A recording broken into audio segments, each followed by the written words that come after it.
You're welcome back to the morning show here on Arise News. The emergence of the new Nigeria People's Party is threatening to redefine the traditional dynamics of politics in the northern part of Nigeria, where it's domiciled. It's not been long since the former governor of Kano State and one-time Minister of State for Defense, Dr. Rabiu Musa Kwankwaso, pulled away from the ruling All Progressives Congress to float the new party, ostensibly to challenge the dominance of APC and the main opposition People's Democratic Party ahead of next year's general election. With its popular Kwankwansia movement providing a rock-solid base, the streetwise former governor has been able to attract to his new platform some of the most influential political leaders from across the northern reaches of Nigeria. Making no pretense about being a national party seems to have helped in consolidating this stronghold. In spite of that, it continues to spread to other parts of the country. Joining us now to look at all relevant issues here is Buba Galadima, elder statesman and close ally of Dr. Rabiu Musa Kwankwaso. Good morning, Alhaji Galadima. Good to have you join us today. Thank you. Good morning, Steve. Good morning, sir. Good morning. Good to have you. Thank you for having me on this program. You're more than welcome. Thank you. Thank you. All right, let's start by talking about the preparedness of the NNPP. A number of people will say that yes, as an individual, Dr. Rabiu Musa Kwankwaso is big, but compared to other political parties like the APC, like the PDP, and like the Labour Party, lately, that the NNPP seems to be struggling. It seems to be coming at number 4. As the party lost, its mojo, if you like, and is it restricted to Kano and the northern part of the country. So basically, sir, how prepared is NNPP for this election in February? Well, Steve, thank you very much. I want to make some corrections, because when I was introduced at first I was referred to as a former federal minister. I had never held any political appointment in my life. Never. I had been an activist all through, and I speak my mind. That's why I call myself a bad politician. Secondly, I would want you to forgive me because I have some small cold. So intermittently, maybe I may be coughing or my voice will run low. That's fine, sir. Coming back to your question, I want to correct the erroneous impression being created in the media that NNPP is the 4th largest political party. I want to say for sure, and that anybody carrying an honest, unbiased research in this country would place the NNPP as number 1 political party in Nigeria. At least ambassadors that we have met, French, British, and Americans, had an opinion that suggests NNPP is the party to beat for several reasons. First reason is that NNPP is 22 years old. It had been comatose until we picked it up 4 or 5 months ago and dusted it. If in 4 months we can bring this party to this level, only God knows where NNPP would be after 6-7 months. I want to say that NNPP is not restricted to Kano or northern Nigeria. We are everywhere. Bring back the clip of Senator Rabiu Musa Kwankwaso's visit to Lagos, to Edo, to Cross River, and other states of the South. He is the person to beat today. because of his credentials, CV, and record of performance while in public office. Of all the candidates, I want to say that none of them have 20% of his record of performance in public office, and none of them near his CV, having been a minister, a legislator in both chambers of the National Assembly, and deputy speaker for that matter, having been a minister, not only a minister, but foremost minister of defense, having been an ambassador, having been a governor of one of the most populous state in the country, Kano. I think his CV speaks for itself. He is educated, not only going to school where people can read under the tree and get degrees, but he had a degree from the laboratory, a degree, PhD in water resources engineering. He is not compared to any of those candidates. And if Nigerians are looking for a new Nigeria, away, apart, distant from what we have today, the man to vote for is Senator Rabiu Musa Kwankwaso. I can understand. You see there was an election in Kenya, and the reports had it that the ones that were loudest on the social media with ghost supporters in Kenya came last. Kwankwaso's popularity can almost be touched. Yesterday, while we were at Agbo to attend the burial ceremonies of our mother, Princess Margaret Obayag-Bena, Kwankwaso was in a far-away Nasarawa state of the north-central state of Nigeria. That is a state that we consider already as in the pockets of the NNPP.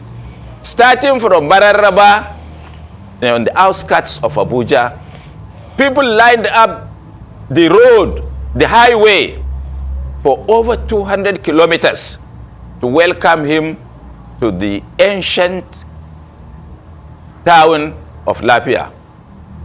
Hundreds of thousands or nearly 1 million people came out to do that. Of all the candidates, nobody has got such a popularity. And you just wait and see. He had been in Lagos, and you saw how he was received.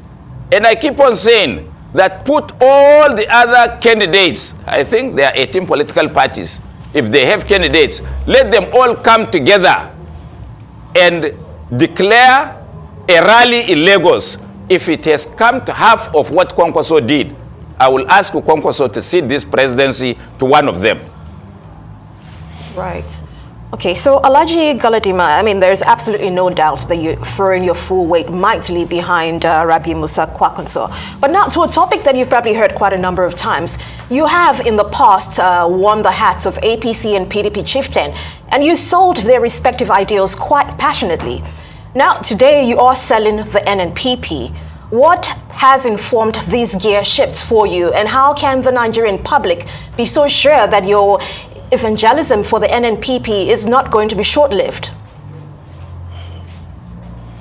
Well, Abby, you know, unfortunately, you have just touched on an issue that I had discussed in this your studio with your crew.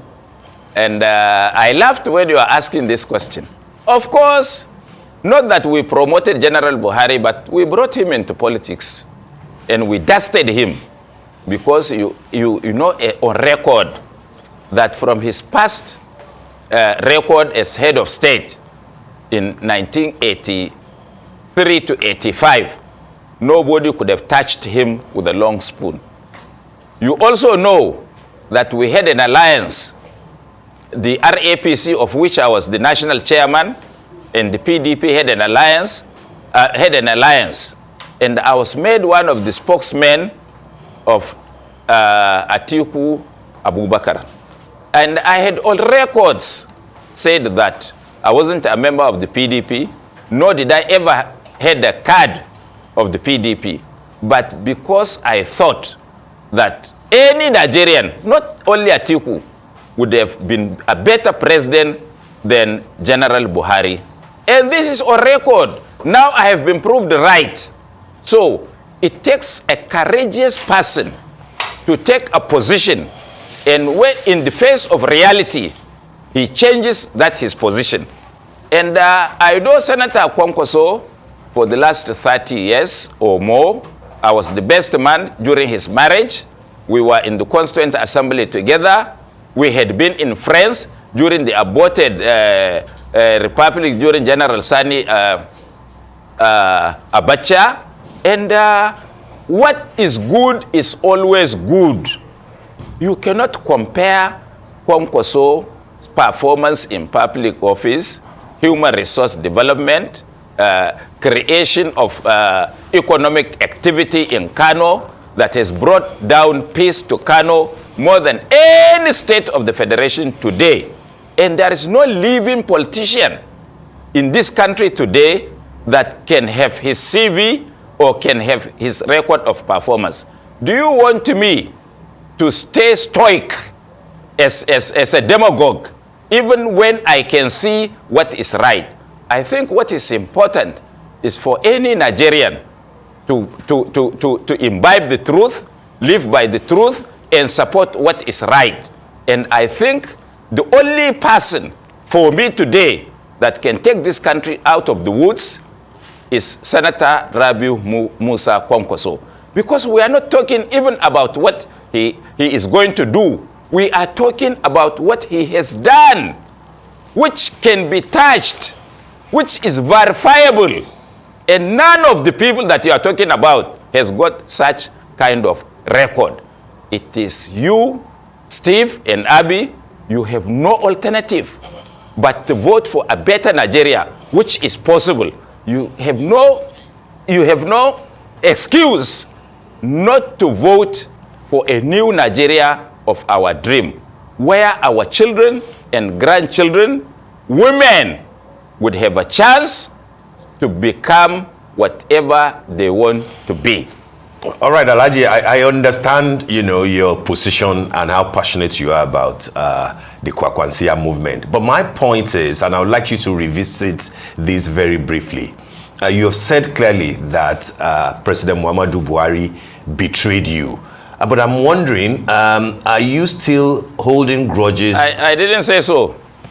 I didn't say so. Okay, I would like you to clarify what you said. What in he clear didn't terms? Perform. He didn't perform. Listen, Steve. Yes, sir. He didn't perform up to my expectation.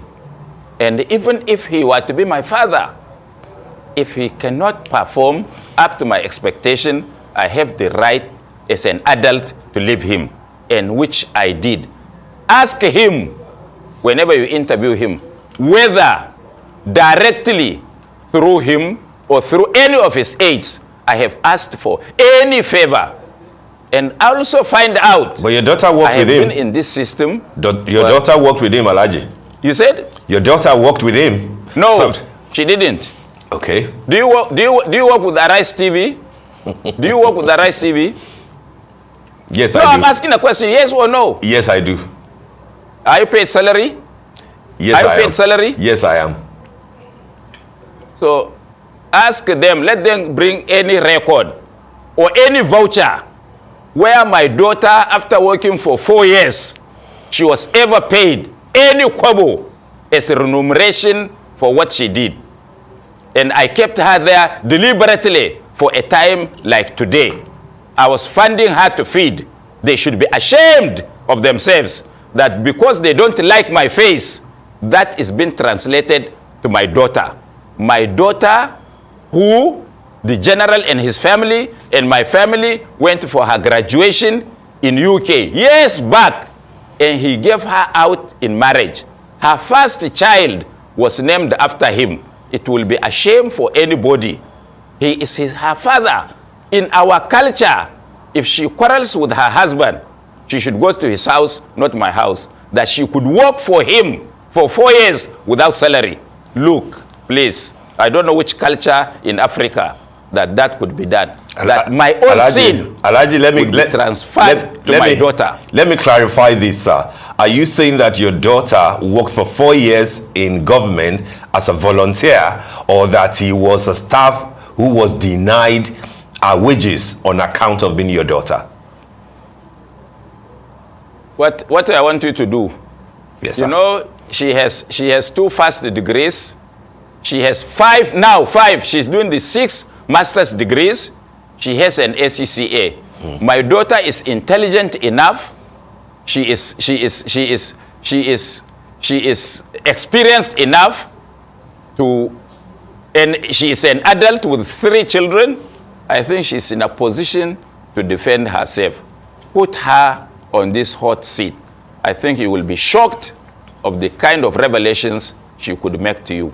Please, let's close that with me. Alhaji Galadima, let's move right along. So you spoke about pretty much feeling disappointed with President Buhari's delivery. So I want to pose to you, if Rabi Musa Kwankwaso fell short of your expectations, would you apply the same treatment towards him, or would you keep supporting him? I will leave him right away. Right away. And what are these expectations You know, that you have I'm a of bad him? politician, I said. Listen, Abby, listen. I'm with you. I told you in the beginning of this program that I'm a bad politician. Bad politicians mean that somebody who is not electable and appointable. Not because I have no popularity. I was at Agbo during Princess Margaret Obeagbena's burial ceremony. I want to tell you that I am, without beating my chest, I was about the most popular person that attended that ceremony. From the grassroots, police, army, civil defense, up to the high level of dignitaries that were there. Nobody attracted attention like I did. And this is wherever I go, it is like this. Over 200 people had selfie with me. It wasn't done with the presidential candidates that were there. It wasn't done with governors that were there, as if they did not exist. Everybody wanted to talk to Buba Galadima. But because if you are just and honest, no Nigerian would want to work with you because they want to cut corners. This is not what I can accept. Do you know how I was removed as the Director General of the National Maritime Authority? Have you heard that story? It was one of the issues at Oputa panel. You go and investigate. I am not the kind of person. I am above board. I have held positions of trust from 1975 to date. Yet, I live in a 2-bedroom house in Abuja. How many people became DGs of NMA for 3 months and don't have mansions and palaces? How many people were directors of Delta Steel Company, Ajakuta Steel Company for 2 years and don't have a house of their own? How many people were directors of 2 banks, International Merchant Bank, Broad Bank, and don't take a loan of 1 kobo to do business or to enrich themselves?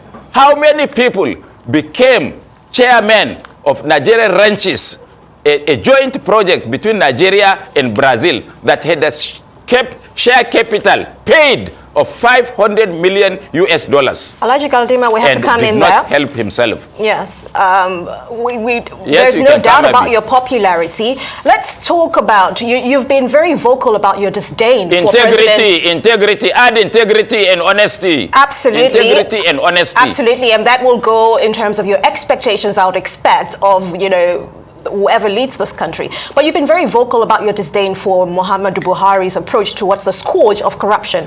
How do you believe Kwankwaso will tackle the same issue should he come into power? You don't know that Kwankwaso ran the government of Kano without borrowing a penny, either within or outside in Nigeria? Do you know that Kwankwaso started the treasury single account system in the whole of Nigeria? It was copied from him by federal government. Do you know that Kwankwaso ran a government by just plugging areas of theft, and he got a lot of money, generated a lot of IGR with which he ran Kano and did all the programs that they have? And this was why most of the civil servants in Kano then were against him, but the people were with him by using what you call community CRC to run government, and which we intend to refurbish if God gives us the mandate to run Nigeria. The issue about this, our country, is the issue of leadership, and is the issue of unprepared leaders. In Kwankwaso, we have somebody with a foresight, with a vision for a better and possible Nigeria. This is what we are going to do. But if he derails, Abi, I want to assure you that I will be the first person to attack him or leave him. All right, Alhaji Galadima, let me ask you this. Are you disappointed that you were not, I mean NNPP, that you were not able to seal a deal with Peter Obi? Now Peter Obi has a popular northerner, Yusuf Dati Ahmed, as his running mate, while Alhaji Kwankwaso, has Bishop Isaac Idausa. Would you have preferred either an Obi Kwankwaso or a Kwankwaso Obi movement? Are you disappointed that didn't work out? I hope, Steve, you know that I chaired that union. That's right. Meeting. Yes. And definitely, I was disappointed that it didn't happen, because people cannot see beyond their palm. If that union had taken place, either way, the elections of Nigeria on the 25th of February would have ended by 12 midday. In fact, some of us would have been in Dubai or Paris dining when we will be told that we've won the election. But, ego was what I would consider to be part of the issues.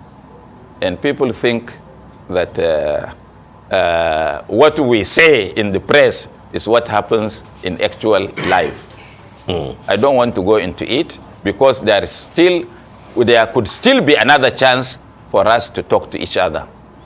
All right, just another quick one. Shekarau, former governor of Kano, are you able to retain him in NNPP? If you're not, how much of a blow will that be for the Kwankwaso movement? I told you and Abe when I was talking that you have no alternative but to vote for Kwankwaso. Those are only 2 votes, isn't it? Well, so losing somebody like Shekarau would be a minus for us, but it is not something that we cannot contain. Kwankwaso won the elections in Kano of 2019. Everybody knew it was taken away from him by force because of a day like this. If they thought that if Kwankwaso had a government in his pocket, he could have been the issue against the APC. Now, even without a single councillor, he is now this thing on the throat of the APC and the PDP. And it's because they don't understand. When Kwankwaso came in 2011, he neither had a councillor, a council chairman, or any appointee in Kano. He just came single-handedly. He won Kano. Shekarau is a great politician. I don't think he would leave, because he knows the consequences of leaving. If he does, I'm sure well, I don't want to. Alhaji Galadima, we have very little time, and I want you to please answer this very briefly. Just to make a clear distinction here, would you say that you are backing Rabi Musa Kwankwaso as an individual, or are you in fact a firm proponent and stalwart of the NNPP? In other words, would you still support the ideals of the NNPP if Kwankwaso wasn't in the picture? I hope you know that when we took the NNPP, we dusted its constitution, we dusted its manifesto, which we are still working on, and we are trying to convert it to our own form. And once that is done, it has become our property and our baby. We have to nurture it. But the most important thing that Nigerians ought to know is that parties don't develop on their own. They revolve around an individual or individuals or group of people that are trusted, that are popular, that are acceptable to the population. That is exactly what is happening. All right, Alhaji Buba Galadima, we want to thank you for your time, your quality time with us today. We would have loved to spend more time, but I'm afraid that we're out of time. So thank you so much for joining us on the morning show today. Thank you. It's time now for another short break, and when we come back, we shall be catching up with everything that transpired at yesterday's burial of Princess Margaret Obagbina at Owa Yibo in Ika Northeast local government area of Delta State. Do stay with us.